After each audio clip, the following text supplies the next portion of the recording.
Okay, YouTubers, space detectives, alien detectives. Today I'm doing a bit of an overview of some of the things that have been in the news recently and over the last year or two. And I'm going to show you very briefly some little excerpts from some of these news articles, mainly from the Express, but from a few other sources as well. I'm not going to go into great detail about each story because I'll put links to these below in the description so you can check them yourself. Because otherwise we'd be here all day because I don't have time to read all this stuff out. So to start with, let's have a look at this one. Now, this was in the Sunday Express, actually. Brian Cox shocks BBC radio host with astonishing claim. No doubt there are Martians.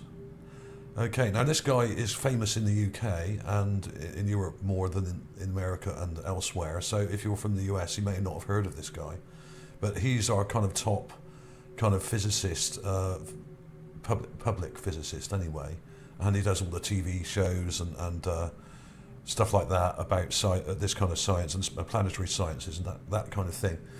And he actually said this. I've just highlighted it here. Brian Cox stunned BBC Radio 1 presenter Greg James with a space theory that there are Martians, and there is no doubt about it. The physicist told BBC Radio 1, we have some new missions going to Mars called ExoMars, which the UK are involved in, which is true, of course. It is searching for signs of life below the surface of Mars. So there is certainly no doubt that there are Martians. Okay. Now, that's interesting. And it carries on about more speculation here, and there's a little short video clip here. So he's really put his neck out on the line here, which kind of surprised me. Now this was dated, is there a date here? Yeah, this was actually to April the 20th, so that's a while back now, but fairly recent, this article. There's also this one here. NASA finally addresses claims of ancient civilization on Red Planet, and of course they deny it in this article. And anyone who suggests that there might be a civilization on Mars, or was, is called a conspiracist. So this is what we get. And they often show really poor quality images like this as evidence, which is why no one believes it, because they're deliberately showing the worst possible pictures of any possible thing. Which is, I mean, what the hell is this supposed to be? You know, the newspapers really need to get a grip of themselves and start showing proper images, which I have sent them many of, and instead of showing crap like this piece of crap, a totally blurred out image of some fuzzy rubbish. You know, I mean, some of these are actually not too bad. The thing is, in the past, the press were sent lots of images by people who really didn't know what they're talking about. And they still have these images in their archives, and they put them in all these little playlist things. And all it does is put people off. You know, whereas when I send them something, I give images that actually show something, like this, which is a story I got up about a month ago. And this was in a few papers.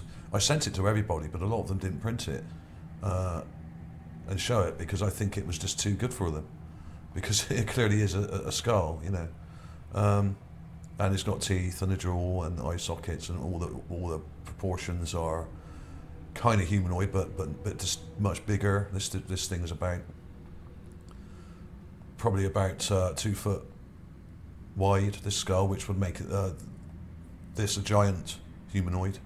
But this was in a few others. I've had countless stories in the press in the past. And quite a lot recently. I'm not going to go through them all now because we would really be here all day. All you have to do is look me up. And incidentally, when you do use a search engine, if you type in ArtAlienTV and aliens on Mars or something like that, or buildings on Mars or whatever, don't use Google. Google no longer works as a proper search engine. Use anything but Google. Use Bing or Firefox, whatever, anything but. Because Google doesn't really work. The results you get on Google are very censored and, what's the word for it? They are pushed in a certain direction, and that direction is certainly not mine. So you don't get real results if you look me up on Google anymore, even though I inadvertently work for Google, as I have a YouTube channel. So when you do searches, it's difficult to get real results unless you use a different search engine now, because Google's basically broken. It doesn't work. It will work partly, but the results are very skewed. There's also this story here. NASA great alien cover-up. Space agency breaks silence to claim it is hiding the truth. Claim it is hiding the truth. This guy here has challenged NASA to come out and say whether they're hiding evidence of a previous civilization on Mars. Paul Hertz, his name is Astrophysics Division Director of NASA headquarters in Washington, hit back with a categorical denial of any cover-up. Oh yeah. Well, you can guarantee that if they're denying it, they're actually addressing the issue. You can guarantee if they have to sit there and deny it in front of a committee, you can guarantee they're lying, and you can guarantee that they are actually covering it up, because otherwise they wouldn't have even been asked to go there by these people to actually make an announcement. The very fact they're being pressured into an announcement means that they are holding back, but they're just not being allowed to say it. Now, of course, who would if you were an alien civilization coming to Earth, and you say, right, take me to your leader. I mean, who would the possible aliens come to speak to? Would it be the President of the United States? Would it be Vladimir Putin? Would it be someone else? China? Who knows? Personally, I think it should be William Shatner from Star Trek, the original Star Trek. But that's just my opinion. He's a nice guy, and he's open-minded and quite clever. So that's my personal favourite. But in fact, that would be a good poll to have. If any of you have any ideas, who should we nominate as a spokesperson for Earth? Should it be a politician? Should it be a scientist? Should it be someone like Brian Cox, for instance? He would be very good. Should it be a TV personality or actor like William Shatner, or somebody else, a sports person, or a personality, a comedian, or perhaps someone who works for the United Nations, or a great zoologist like I used to work for, like Dr. Ian Redmond? He'd be very good. I mean, he communicates with animals, so perhaps he would be a very good guy to communicate with aliens in that scenario.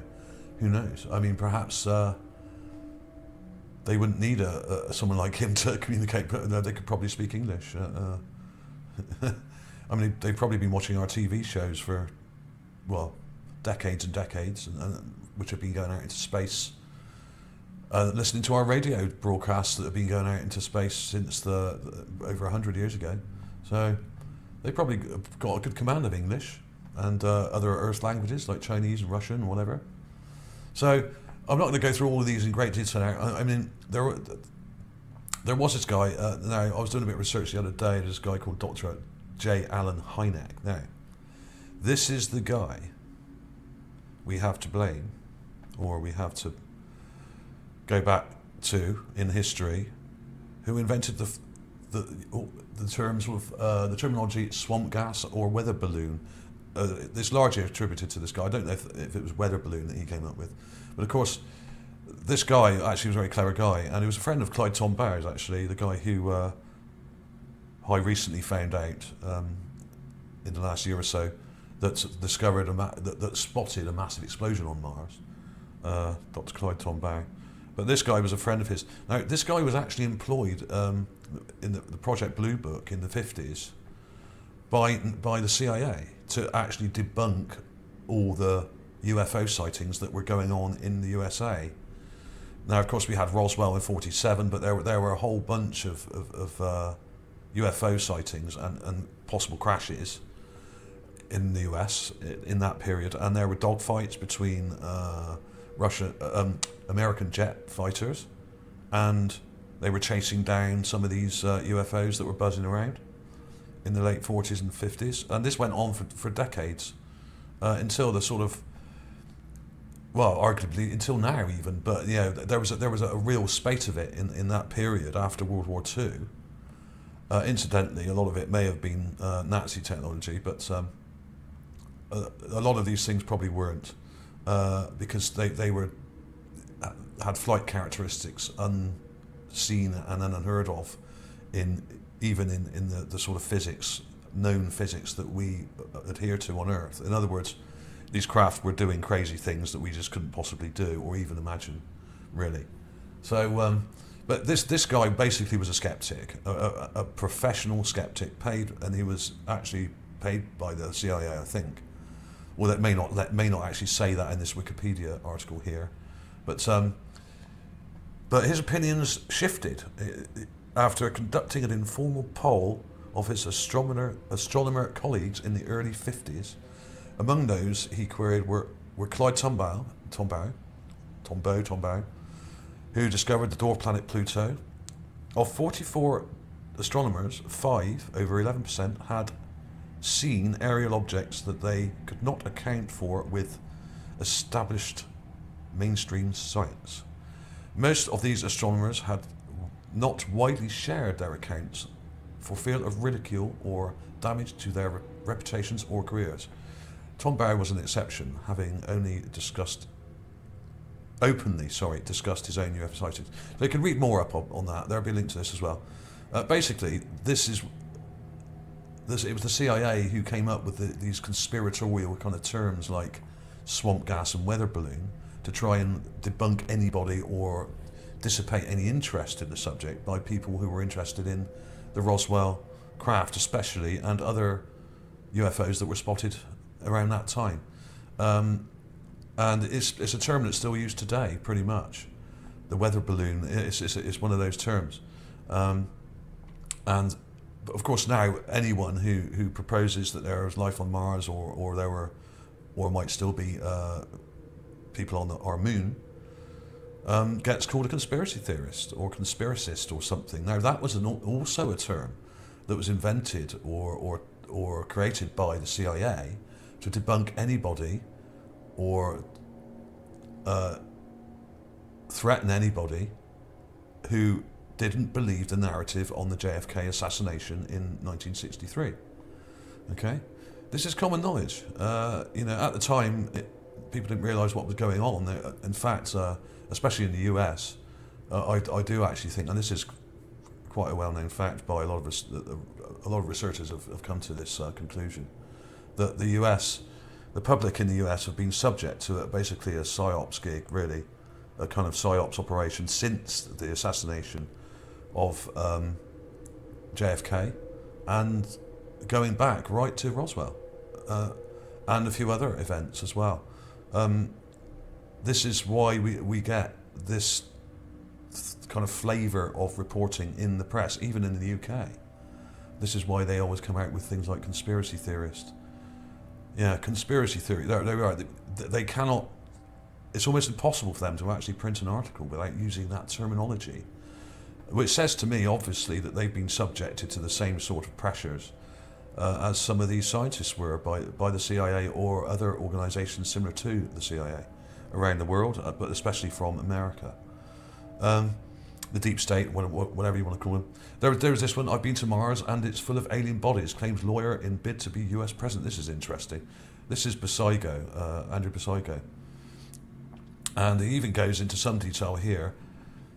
He's in his paper, the discovery of life on Mars in 2008, which had evidence of mass grave on the red planet. Yeah, basically the paper he wrote, he said that in a ravine southwest of the home plate in the Gusev crater on Mars, there was a mass grave of several hundred humanoid bodies, both male and female, clothed in uniform blue clothes suggestive of regimentation.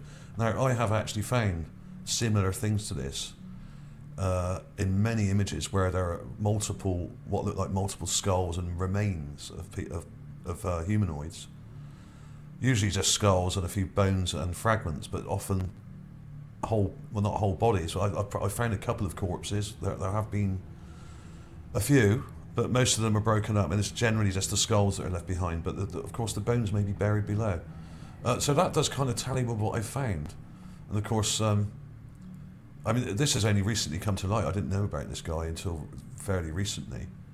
And in fact, he's been ridiculed massively and claims to be from the establishment. So I don't really know if he's telling the truth, but some of the things he said do match up with what I've been finding on the surface. So that's very interesting. This was the really cool one, the Brian Cox one. I've showed you that already. There's this article here as well. Scientist claims proof that NASA is hiding alien life on Mars. This is a guy from the UK as well. A guy called, researcher, stroke scientist called Barry de Gregorio, and from the University of Buckingham. So scientists are finally actually coming out and starting to say what us Mars and Moon researchers have been saying for years. They're actually starting to come out. I did actually challenge Brian Cox. I sent him, I think I sent him an email or something about a year or two ago. Or I think there was an article on some site by him, and he was answering questions to people who were asking stuff in the comments. I sent him a link to one of my videos and a couple of pictures, I think, or a few videos. I sent links to him. Didn't get any reply, of course, but maybe he actually watched some of the evidence I've got and took it on board. And because he has sort of changed his tune recently, Brian Cox. And this guy is pretty cool as well. He claims that some of these structures in the rocks, like this, on Mars, are actually fossils, and he could well be correct. I kind of agree with him. There's lots of things like this on Mars. A lot of it looks like organic, fossilized organics, like plants and small kind of creatures and sea creatures, that kind of thing. But of course, when you found giant things like this, I'm not saying that small fossils aren't just as important. They are, but things like this, I mean, are really literally in your face, and may shock people. And I actually do think a lot of people are suffering from culture shock here, which is why I get attacked by so many people every day, and that's kind of dissipated a bit now. But when you get a viral video or video that does really well, the better the video does, the more people watch that video that aren't really into the subject and don't know much about it, and then attack you for suggesting there might be life on Mars. Now, whether that will carry on now after the recent NASA announcement about possible microbes and methane on Mars, which we've known about for a long time, perhaps they might change their tune a bit, because it does seem that the establishment scientists are changing their tune, finally. I've challenged them to do this many times in the past, over the last few years. And I really think finally we are starting to see mainstream scientists come out and openly say that there was life on Mars. Not just microbes, not just methane caused by microbes under the surface or on the surface or whatever, but actual intelligent life in the past or possibly now. As Bolden, the director of NASA, said only a couple of years ago. So the sands are shifting on Mars, literally, in both our reaction to this exopolitics subject and other people who are not just scientists but military people as well, perhaps, and it's really down to the military, because the military are actually controlling this narrative. And as long as you have the military groups or quasi-military groups in America especially controlling the narrative on this, we're never going to get an open admission by a NASA scientist on a big TV show somewhere saying, oh, by the way, there were aliens on Mars and there probably still is somewhere. They're not going to say that, because the military are in control of them and won't let them. Which is why us civilians really need to push this and get it into the press, like I've been trying to do, and try and force the issue. Okay. Now I'm just going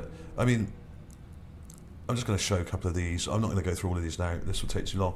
But I've every single time I post one of these things, someone comes up and says, "Oh, it's just a rock."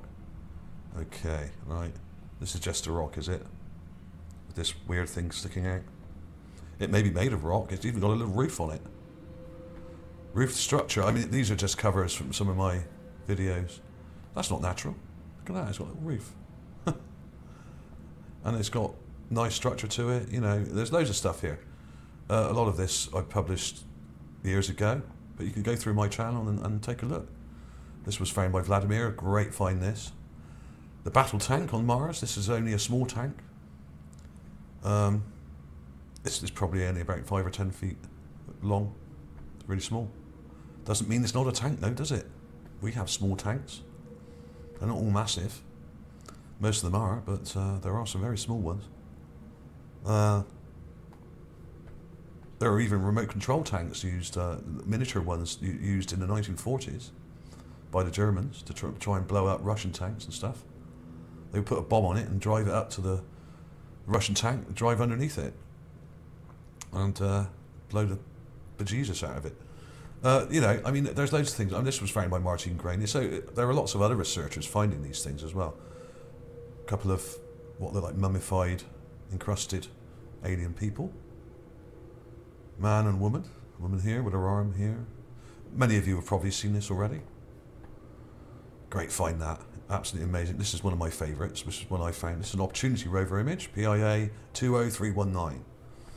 So all these can be verified. All the videos that I've done have the links to the image below in the description, as always. Anyone can check them up.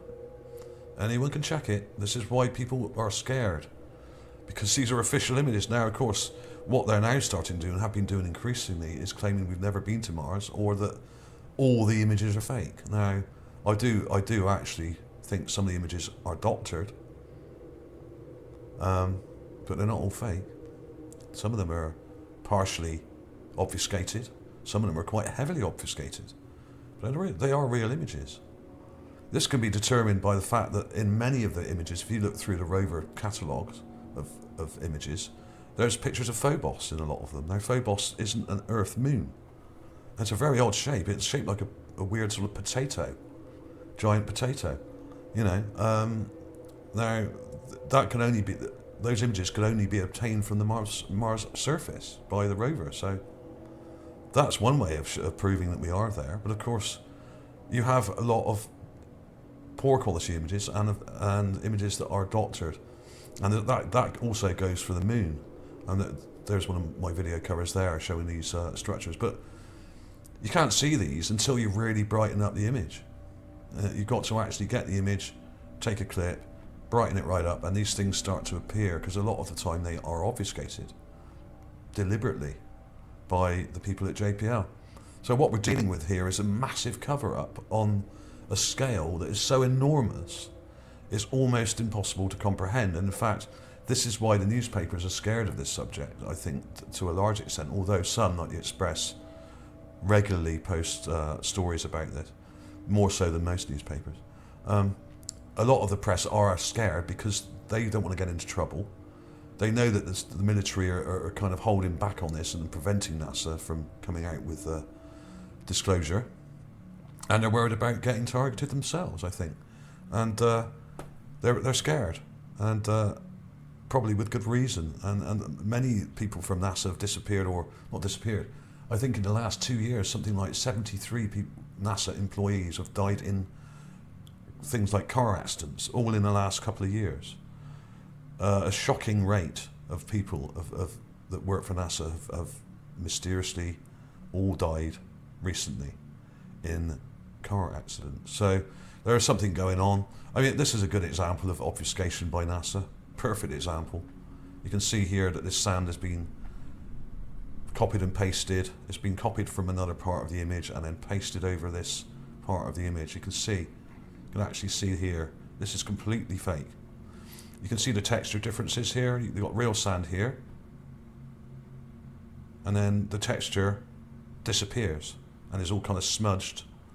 So that sand texture should carry on right up there if that was real. But it's not. That's been obfuscated, okay? That is absolute evidence of obfuscation. And I've also shown this with some of the moon images as well. This happens all the time. They've been doing this since the 1960s. They're not going to stop now. This can quite easily be demonstrated. And of course, you know, I get a lot of people come to my channel and say, "Oh, it's just a rock. It's swamp gas. You know, it's swamp gas." Yeah, does it like? is this swamp gas? This particular weather balloon here has, Mother Nature has carved eyes and a nasal cavity and teeth in this weather balloon. Oh, and this weather balloon here. Sewer outlet. Yeah, that's obviously a weather balloon, and it's got swamp gases obviously come out and eroded down from the pipes here. Yeah, must be. Got to be swamp gas, you know. This thing here must be a weather balloon. Has to be, doesn't it? I mean, it's white like a balloon. It's not a pointed dome, is it? No, it's not a huge building. This is probably 300 to 400 foot high. This thing, if not a bit bigger. I call it the observatory. You know, obviously a weather balloon. Yeah. And this guy found by Sarah Runcie, weather balloon. Yeah. Obviously, it's kind of round, isn't it? So it must be a weather balloon. I mean, how would a weather balloon have eyes, nose, and mouth like that? Beyond me, oh, I don't know. This obviously must be a weather balloon, because weather balloons have teeth and a clear jawline and eye sockets. Yeah, and a very nice nasal cavity there, upper maxilla, pointy teeth. I wouldn't have liked to have met this guy when he was alive, assuming it was a guy. Could have been a girl. Who knows? And we have objects like this. I mean, I could go on all day showing you clips of this. I'm not going to, because there's just too many. You know, one of my favourites here is probably, obviously, the Sphinx, the giant Sphinx, which I've republished recently and got in the press again. That's one of my favourites. So these can all be seen on my channel. I've got hundreds and hundreds and hundreds of objects like this that many of which have been in the press. This one was in the press recently. That's a find by Steve Bolden, who's found some great stuff recently. So if you want to check out a lot of this stuff, and perhaps if you want to download some of these images like I've got here, you can come on to ArtAlienTV Mars magazine, and if you click on the pictures, photos here, and scroll down, you will see all my enhanced meme clips will be on there. Okay, you can just click on that and scroll down, or you might just see one that I put up recently, like this one. You can just download it. You can just right click on it and save it. If you want to collect any of these, you're welcome to do that. They're perfectly free for you to do so. Absolutely no problem. But you can't use them in a video without my permission. But if you ask, I may say yeah. So that's fine. So there we are. I think I better call it a day there, because this has been quite a long video. I mean, I could go on through these images forever, really, because there's so many. But some of these recent finds are really quite clear, and some of the older ones even are really quite clear. I'm very careful to try and choose images that are clear enough to show the public, and I think a lot of channels make the mistake of picking images that are really poor or too far away. And they do have genuine finds, but you've really got to focus on the closer things and the larger things that are visible even in these low-res images. And now and again you get a really cool one like this, where you've got something outlined by the darker shadows behind, and it shows the shape really well, like this little guy, this little Martian statue. So there we are. I mean, just go through my channel. If you're new to this channel, go through my older videos. There's loads and loads of stuff going back 5 years now.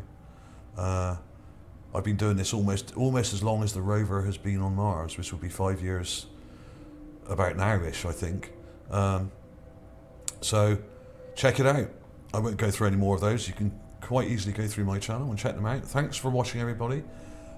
If you're not a member of Mars Magazine, come along. It's completely free. You get a free app, and you can check out a lot of this stuff here and get loads of free software and cool stuff, all sorts of stuff. So thank you for watching, everybody. Please share on social media if you can.